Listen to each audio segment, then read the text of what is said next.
Hi guys, Iqbal কিছু বলো। আমরা কোথায় এসেছি? আমরা আজকে এসেছি চন্দ্রগিরি পাহাড়, চন্দ্রগিরি মাউন্টেনের উপরে। এখানে প্রায় সম্ভবত আমার হিসাবে, আমি যতটুকু জানি 8,000 প্লাস, 8,000 ফুট উপরে, 2,500 মিটার। এত উপরে আমরা আছি। এখানে আমাদের নিঃশ্বাস নিতেও একটু কষ্ট কষ্ট হচ্ছে, কারণ অনেক উঁচু। এমনকি আপনারা যদি দেখেন আমার পিছনে, এখানে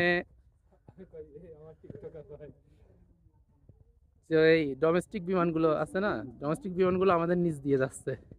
এর থেকে চোখের শান্তি, মনের শান্তি, সবকিছুর শান্তি, এর থেকে শান্তির মনে হয় না আর কিছু থাকতে পারে। আমার পিছনে যে পাহাড়গুলো দেখছেন, এগুলো প্রত্যেকটা মাউন্টেন কিন্তু আমাদের থেকেও নিচে।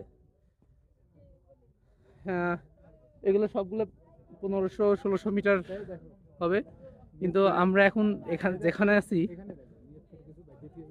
এখানে 2,600 মিটার উপরে আমরা আছি। বুঝতেই পারতেন, কথা বলতেও কষ্ট হচ্ছে, নিঃশ্বাস নিতে। এখানে হাওয়া এত কম। আপনাদের যে আরেকটা জিনিস দেখাই, দেখেন। সেটা হচ্ছে, এখানে কারা এটা মানে জানি না, তবে প্রেমিক প্রেমিকা যারা আছে, এরা নিজেদের ভালোবাসার প্রতীক তালা মেরে রেখে গেছে। Mind blowing view. এই ভিউয়ের উপরে আর কোনো ভিউ হতে পারে না। This is the